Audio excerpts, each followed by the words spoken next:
When I heard that Don Detmer had won the Collen Award this year, I was delighted. It seemed incredibly obvious that he was a wonderful choice. He's truly a great man in American medicine, I can think of no other individual who would be more deserving of the Maury Collen Award than Don Detmer. My gosh, he should have received that a long time ago. It's good, I'm glad we're doing it.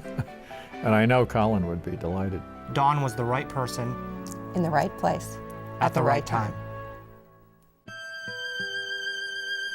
Don Eugene Detmer, yes, his parents named him Don, not Donald, is born in 1939 in a small Kansas farming community, rich in culture and steeped in religious tradition. I actually saw a few of the very last great Dust Bowl storms. Yeah, and then I was in a couple tornadoes, and my sister's Dorothy, but her dog wasn't Toto. So, I mean, I really had very much a Kansas experience. When Don is in junior high, his father, who drills oil wells, moves the family from their central Kansas farming environs further west to the town of Great Bend. And Great Bend was cowboy oil country. And very different mindsets, very different psychologies, and so those shaped my character. We were the last house on the edge of town, and a farmer up the hill said, "You can ride my ponies if you can catch them and stay on them." And they were, some of them as mean as dirt, you know, try to drag you off on barbed wire fences. But it was fun. It was really a nice childhood. And so it's there, in what's more or less the middle of nowhere, that young Don Detmer discovers the path that leads him to a life of achievement and acclaim in medicine and health sciences. In high school, I heard about a science and math camp that the University of Kansas was having when I was a sophomore in high school.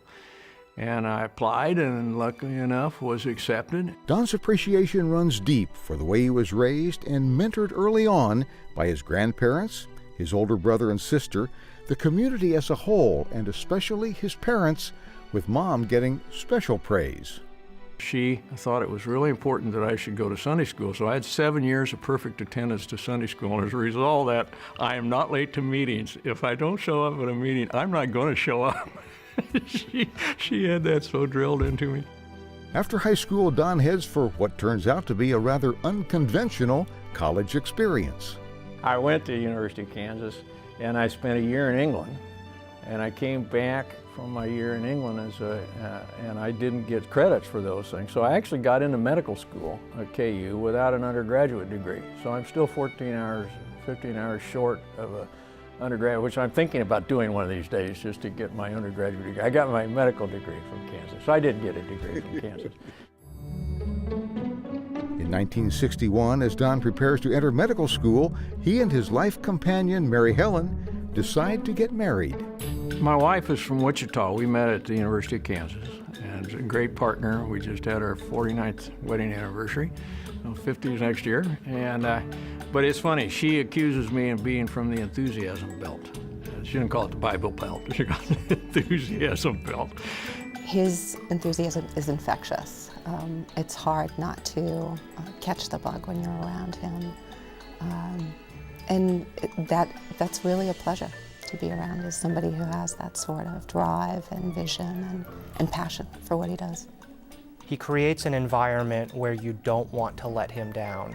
From KU, Don sets out to become a surgeon. It's 1965, and although he's headed for Johns Hopkins in Baltimore, Don decides to spend a month at Boston Children's Hospital. In fact, actually operated with Bob Gross, who was sort of the father of pediatric heart surgery, and then went to Hopkins. Vivian Thomas taught me how to do adrenalectomies in dogs. You'll recall he's the man who helped work with Dr. Blaylock, Alfred Blaylock, to do the Blue Baby operation. Blaylock looked over my shoulder and went, "What are you doing there, son?" when I was working one day. And so I told him. So it's fascinating. I was just right at a inflection point of generations. Dr. Detmer does 2 years at Hopkins, and in 1967 moves to the Clinical Center at the National Institutes of Health in Bethesda, Maryland. The history has always been really interesting to me, and so the National Library of Medicine, of course, was something I really jumped on when I came to NIH. We really enjoyed Washington, and it gave me a chance to see and think about health policy. In 1969, it's time to move again, this time to Duke University to complete his surgical training. And after that, in 1972, Don gets some postgraduate work as the first fellow of the fledgling Institute of Medicine in the nation's capital. Then in the summer of 1974, Don begins enhancing his management portfolio with a summer at the Harvard Business School en route to his first real full-time job at the University of Wisconsin. And I was able to have a joint appointment in preventive medicine and surgery, which doesn't happen a lot, but in Madison it was okay. So I ran the vascular service, and then also taught and developed the first master's program in the country to teach doctors, nurses, and others management, administrative medicine. Additionally, Don serves as team doctor for the Wisconsin Badgers. Then in 1984, he's recruited to the University of Utah, where he's named Vice President for Health Sciences. In addition to an academic position as Professor of Surgery, he is also named Professor of Medical Informatics. And of course, Homer Warner, Al Pryor, Reed Gardner. I mean, it's a treasure trove of pioneers, and as well as computers, period, came out of Utah. And so that was really great. It's at Utah that Dr. Detmer's interest in informatics begins to blossom, especially when Donald A.B. Lindbergh comes to give a speech. Since we're sitting in the Hotel Utah overlooking Mormon Square, I wasn't sure if his religious beliefs permitted him to join me in an old-fashioned. But it turns out they did. We were able to get a couple of them down, and we became friends, and we've been friends ever since. So I'm very delighted that he's honored by this wonderful organization. And he and his wife Mary and my wife Mary Helen and I hit it off. And it wasn't too long after that he was kind enough to invite me to join the Board of Regents of the library. So then I really was off and running in informatics. My strength has really been more to what uses can we put this? What should the country, what should the nation, what should the world be thinking about in terms of how these opportunities can enhance really how we do our work. After 4 years at Utah, Don is recruited to the University of Virginia, and his new proximity to Washington, D.C. allows him to become even more immersed in the mosaic that is taking shape and focusing the quest for better health care. We are really going to have people who know how to work in teams, who can continuously improve quality care, who can use evidence-based medicine, who put the patient at the center of care, and who can utilize informatics. And utilizing informatics is the pin of skills and knowledge set to see the rest of that sort of happen. As the 1980s become the 90s, Don Detmer is chosen to chair a landmark study by the Institute of Medicine targeting the potential benefits of computer-based patient records. I was a member of the committee. I chaired one of the subcommittees and saw Don's leadership, his ability to guide people in what was often complex and sometimes even a little contentious. And that IOM CPR report embodies what will become one of Don's core convictions. Healthcare that's safe, efficient, effective, timely, patient-centered, equitable. Everything that we worked on had to fall into that sweet spot, otherwise it wasn't right for AMIA. With the IOM CPR report and beyond, Don becomes ever more tightly woven into the fabric of Washington's healthcare decision makers. Then, as the new millennium dawns, Don accepts an offer to return to the UK at the University of Cambridge. He and Mary Helen stay for 5 enjoyable and productive years. You don't go to Cambridge for the salaries. I mean, the British pay structure is just unbelievable, actually low. But it was 800-year-old university, 100 libraries right there in town in London, and then of course the UK was moving into the electronic health record. We were still twiddling our thumbs over here, and they were moving forward. Not long after the Detmers moved back to Charlottesville, Virginia, Charlie Safran, the head of the American Medical Informatics Association, comes calling, hoping that the newly created position of CEO at AMIA will lure Don out of his planned retirement. And it's not necessarily an easy sell. And I'm very, very happy that Don was recruited to do that. Charlie Safran deserves a lot of credit for charting that course and for having the courage to make that recommendation when a lot of people thought he was a little bit daft. But I think it was a good idea.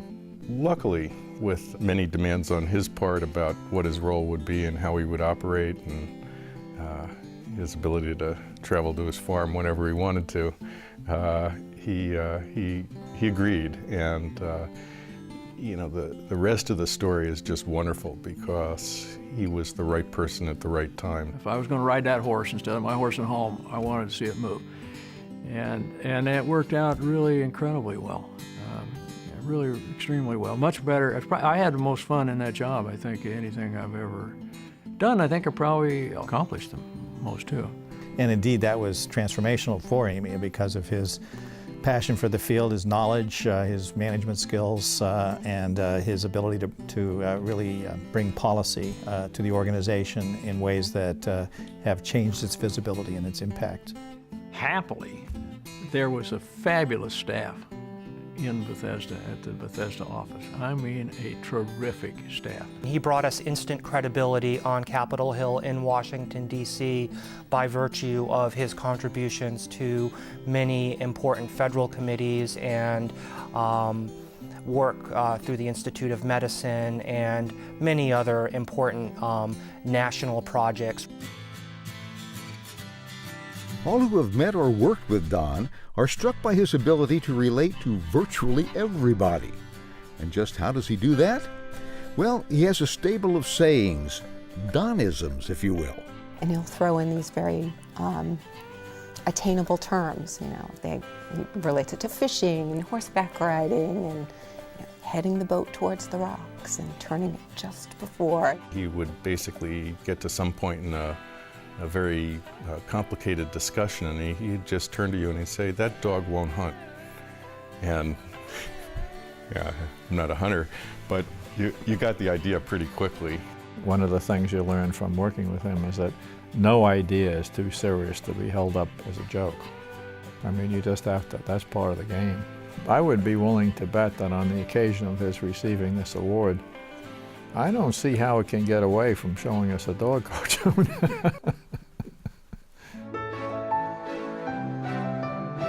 In recognition of Don's outstanding work as AMIA's president and CEO, the Don Eugene Detmer Award for Health Policy Contributions in Informatics is created in 2008 and presented to Don. Very wonderful of AMIA to do this. It's a gift that keeps on giving, and obviously I'm both honored and pleased about it. Additionally, Don feels that the Detmer Award might help draw young informaticians into the policy aspect of informatics. On the more personal side of the ledger, Don and Mary Helen, who is a published poet in her own right, have 2 lovely daughters, and their extended family includes a son-in-law and 3 grandchildren. Among his hobbies and talents, Don enjoys painting waterfowl decoys, fishing, skiing with the family, and since Don's administrative and policy duties often keep him from the OR, he turns to needlepoint to keep those fingers nimble. Informatics is just filled with great people. And they just really are great people. They're hardworking, they're bright, they're well-intentioned, they got their heads on right, and they're really interested in they want to do some good. Don, under your leadership as president and CEO, AMIA is a much different place than it was 5 years ago. In addition to inspiring AMIA member volunteers and developing new programs, you've encouraged and mentored many individuals on the AMIA staff, including us. We congratulate you on receiving the Collen Medal. And it is our honor to have worked with you. And it is our privilege to call you a friend. Don, one of the great treats in my life was getting to professionally work with you closely over a period of 4 years. I've learned a lot from working with you, how to work with people, and I valued that time, and I miss the time that we don't get to spend together now. And this is much deserved. We're all very happy for him and believe this is very suitable evidence of the esteem in which he's held in the community and our recognition of what he's contributed to the field over many years. I'm pleased that he's been honored, whether belated or otherwise. And I know it won't go to his head because he's got too many chores back on the farm to take care of. He's got his horses to feed and the hay to get up, and so he'll just pocket the award and go home and get to work. That'll be good. I'm a generalist. I have a lot of interests, and it's a particular pleasure for me, I think, to have been, seen as deserving this by my colleagues in informatics. So thank you.